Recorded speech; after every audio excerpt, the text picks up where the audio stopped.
दशहरा की सभी को हार्दिक शुभकामनाएं। हर साल दशहरा पे रावण जलाने का प्रचलन है। ये रीत सालों साल से चली आ रही है, लेकिन फिर भी कुछ फ़ायदा नहीं हो रहा। हम राम राज्य लाने की कोशिश में और भी ज़्यादा षड्यंत्रों की, बुराइयों के अंदर घुसते चले जा रहे हैं। तो ये रचना छोटी सी एक मेरे मन के भावों को लेके है कि जो कुछ भी है वो हमारे अंदर, हमारी बुराइयां, हमारे मन के अंदर जो रावण घुसा बैठा है, उसको जलाने से, उसको ही ख़त्म करने से राम राज्य की संभावना है, आने की संभावना है। और जिस अपनी बुराइयों को या अपने जीवन को बदलने के लिए, अपने व्यवहार को बदलने के लिए हमें शक्ति की बहुत आवश्यकता होती है। आसानी से हम अपने आप को नहीं बदल सकते। अच्छी राह पे चलना इतना आसान नहीं है। कहना, सुनना, करना बहुत आसान है, लेकिन अपने आप को उस रास्ते पे डालना इतना आसान नहीं है। तो बस थोड़ी सी लाइनों में मन के भाव हैं कि मन के रावण को जलाइए, फिर दिवाली मनाइए।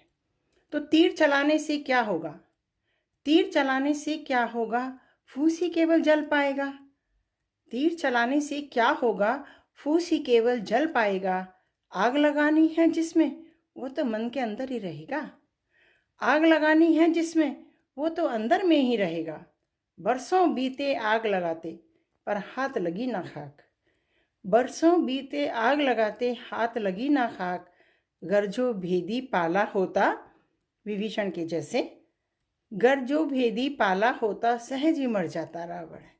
लंका को जलाने के लिए, रावण को मारने के लिए उसी के घर के भेदी की, विभीषण की बहुत ज़रूरत थी, तभी ये काम सफल हो पाया। तो अगर जो भेदी भेदी पाला होता, सहज ही मर जाता रावण। अपने मन की लंका में घुसने तो दिया होता मन को। अपने मन की लंका में घुसने तो दिया होता मन को। मंथन विचारों का जो होता, अमृत निकल कर आ जाता।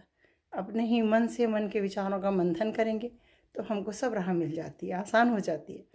तो मंथन विचारों का जो होता, अमृत निकल फिर आ जाता। तीर और तलवारों से संग्राम नहीं फिर हो पाता।